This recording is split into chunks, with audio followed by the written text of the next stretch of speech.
Chers amis, mille grâces d'être parmi nous au château de Maintenon.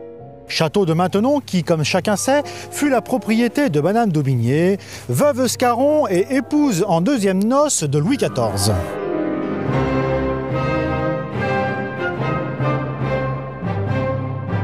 Dans ce reportage, nous verrons également les jardins et l'aqueduc de Vauban, dont on dit que c'est la seule construction civile de cet architecte militaire. La visite et les textes sont signés Sandra, la réalisation R2M. Le château de Maintenon est un reportage R2M, audiovisuellement vôtre.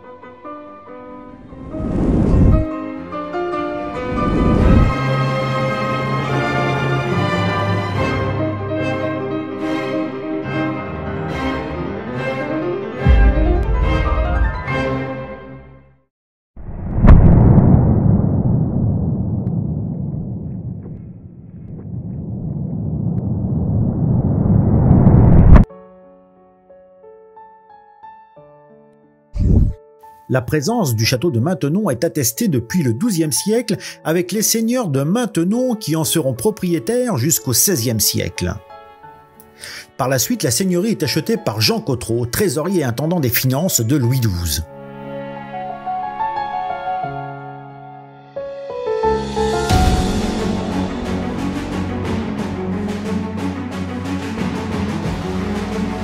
Mais le château est surtout connu pour avoir appartenu à Madame de Maintenon. L'histoire de Madame de Maintenon, c'est l'histoire d'une gouvernante devenue l'épouse du roi.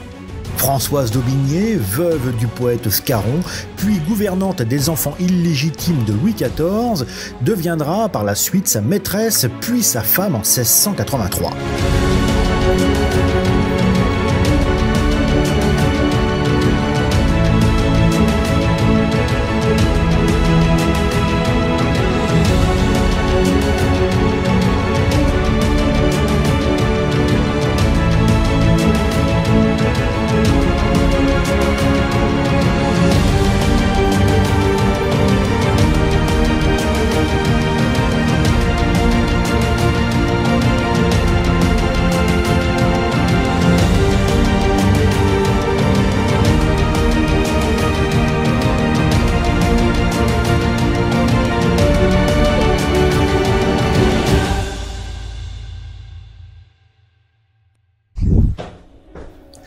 En 1674, elle achète l'ensemble du domaine grâce au soutien financier de Louis XIV, en espérant s'y retirer pour ses vieux jours. Mais, passé 1688, elle ne séjournera plus au château.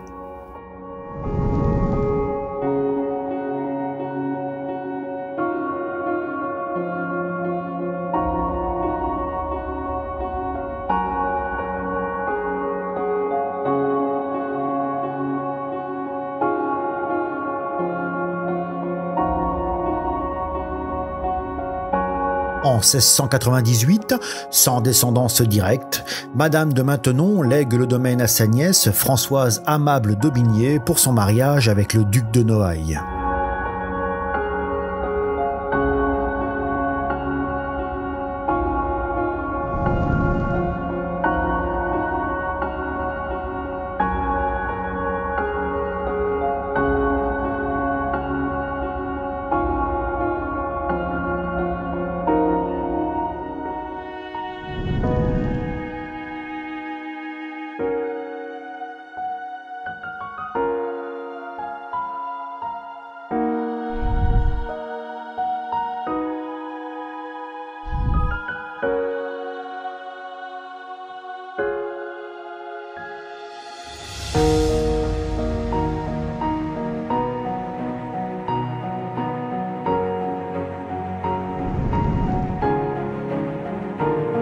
À partir de 1683, Madame de Maintenon, suivant les instructions de son royal époux, modifie le château et le prépare à recevoir le monarque et sa suite.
XIV ordonne également la construction d'une nouvelle aile pour relier la tour à l'église Saint-Nicolas, d'où il pourra assister à la messe de cette petite tribune.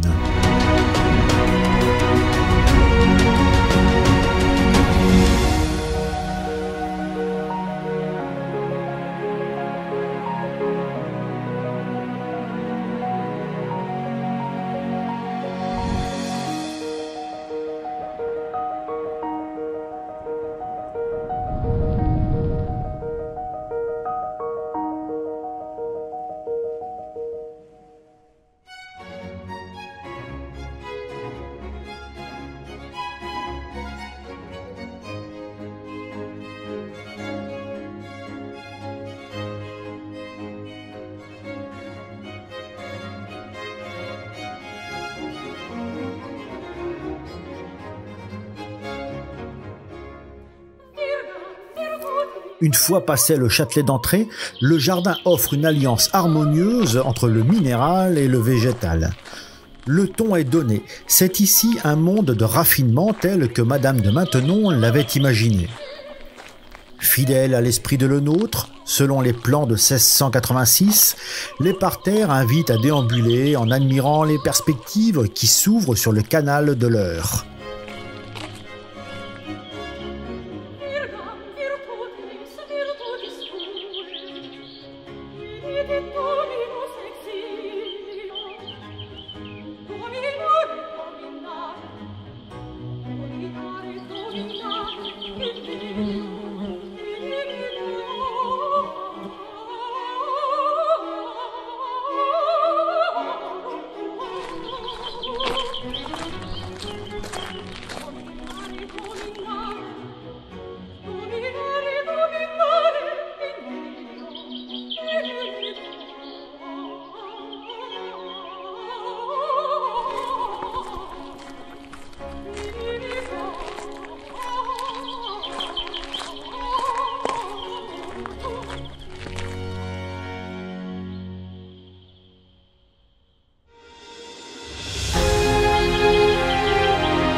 Au fond du parc, subsistent les vestiges de l'aqueduc qui devait alimenter les fontaines du château de Versailles en détournant les eaux de l'Eure par un ouvrage d'environ 80 km. C'est à Vauban que l'on doit ce projet titanesque de l'aqueduc, caprice royal inouï resté inachevé. L'architecte réalise ici son unique ouvrage civil, dont les vestiges signent aujourd'hui la singularité du site. La construction s'avance, mais une nouvelle guerre interrompt les travaux. Le projet ne sera jamais repris.